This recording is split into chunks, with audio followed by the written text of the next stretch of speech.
Polygons. A polygon is a plane figure connected with straight sides. Various common polygons are triangle, 3 sides, quadrilateral, 4 sides, pentagon, 5 sides, hexagon, 6 sides, and octagon, 8 sides. Interior angles of a polygon, proposition 6. The sum of the interior angles of a polygon is the number of sides, n minus 2, times 180 degrees. The first polygon we're going to look at is that of a triangle. And we know a triangle has 3 sides. So looking at our formula, n, again, n represents the number of sides of the polygon, minus 2, the quantity n minus 2, times 180 degrees equals I, the sum of the interior angles. We know a triangle has 3 sides. 3 minus 2, the quantity 3 minus 2, times 180 degrees is equal to I. Now let's do a little bit of arithmetic. 3 minus 2 is equal to 1. 1 times 180 degrees is equal to the sum of the interior angles of this particular polygon. 1 times 180 degrees is, of course, 180 degrees. So the sum of the interior angles of this polygon, of this triangle, is equal to 180 degrees. The polygon of a quadrilateral. We know that a quadrilateral has 4 sides, as represented here. And again, using our formula, n meaning representing the number of sides we have in our shape, in our polygon, minus 2, this quantity times 180 degrees. Well, let's just plug in the numbers that we know. Quadrilateral, 4 sides. So we have 4 minus 2, the quantity 4 minus 2, times 180 degrees is equal to I, which again represents the sum of the interior angles of the polygon. Now let's do a little bit of arithmetic. 4 minus 2 is equal to 2, times 180 degrees is equal to I. 2 times 180 would be 360 degrees is equal to I, the sum of the interior angles. So we know that the sum of the interior angles of this quadrilateral is equal to 360 degrees. A pentagon. A pentagon, the model that we have represented here, we have 5 interior angles. Consequently, we have 5 sides. So a pentagon has 5 sides. And again, using our formula, we have the quantity n minus 2, n represents the number of sides in our polygon, times 180 degrees is equal to the sum of the interior angles. Well, let's substitute the number that we know. 5. 5 minus 2, the quantity 5 minus 2, times 180 degrees is equal to the sum of the interior angles of this pentagon. Now let's do some arithmetic. 5 minus 2, of course, is equal to 3, times 180 degrees is equal to I. 3 times 180 would be equal to 540 degrees. So 540 degrees would equal the sum of the interior angles of this pentagon.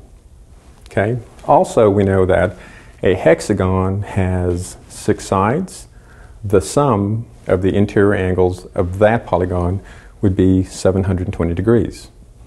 An octagon has 8 sides. The sum of the interior angles of the octagon would be 1080 degrees.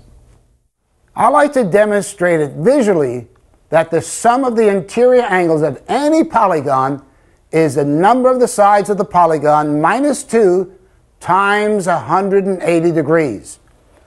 Now in the previous unit, we had this triangle, and I colored the 3 angles. And by bending this line parallel, like this, and then having these two sides come over, as you can see, you have now 180 degrees or straight line. And so we know that a triangle has 180 degrees. And this is the formula.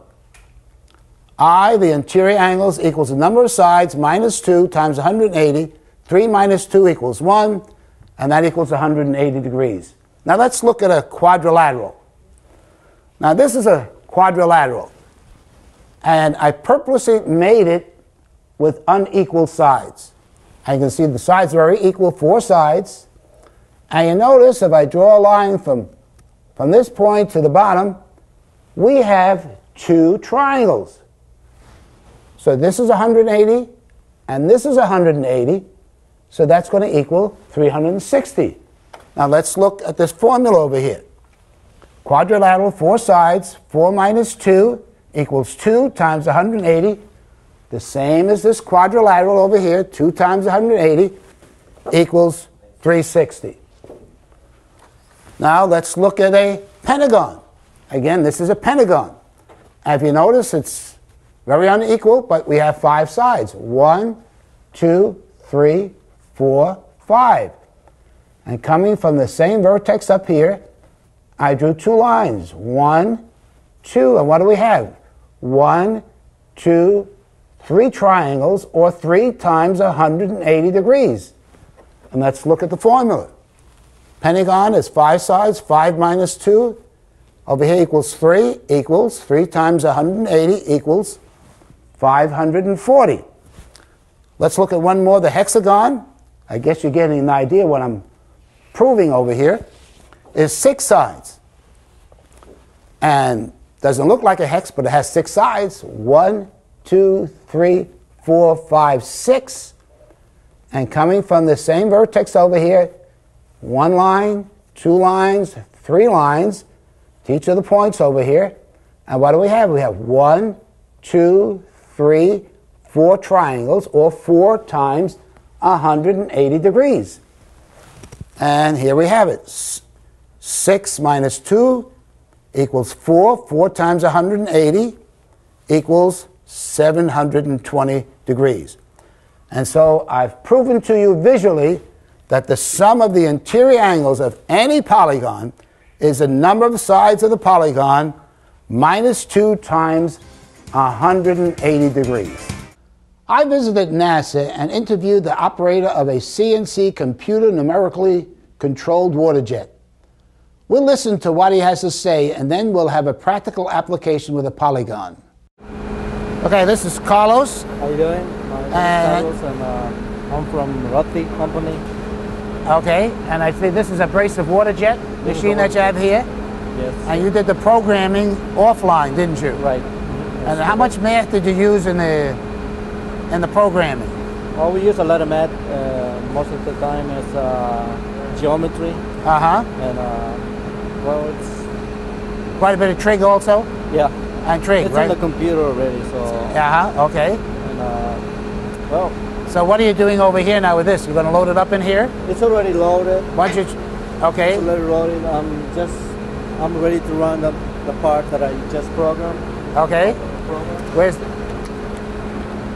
is the part of the program. Oh, that's the part then. I see there's all kinds of math that you have to do, figure out on the part.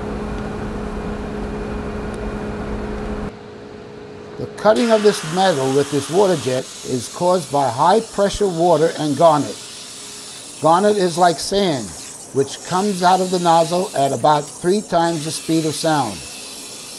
Depending on the size of the intensifier pump, these water jets, with its high pressure water and garnet, have cut metals up to 12 inches thick.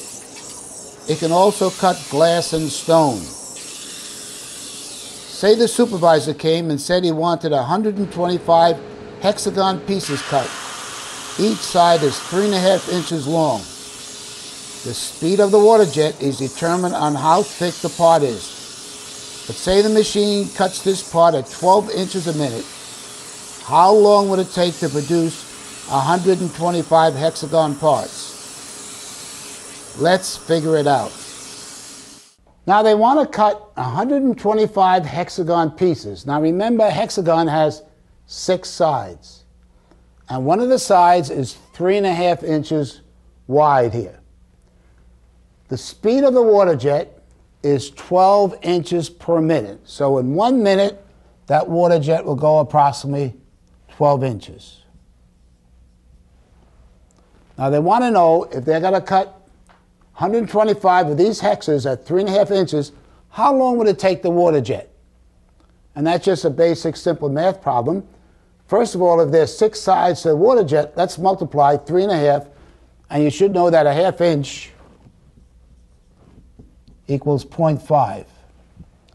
And just to remind you again how to find out, all you have to do is 1 divided by 2 equals 0.5.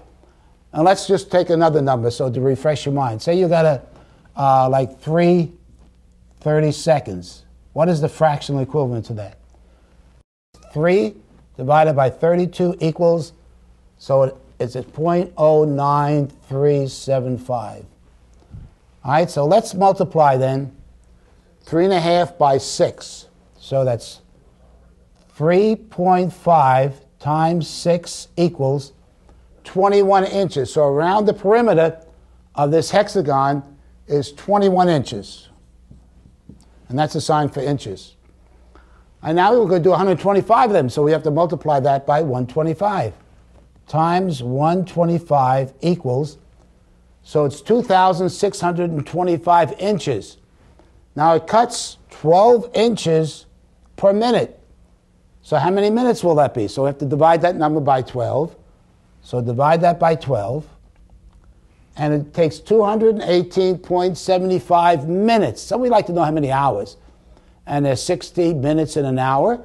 So we divide that by 60. Divide that by 60 equals, so it takes 3.65 hours to cut 125 hexagon pieces with the water jet cutting at 12 inches per minute. Please pause the video now and complete the problems in your workbook. When finished, press play, and we'll continue with the next lesson.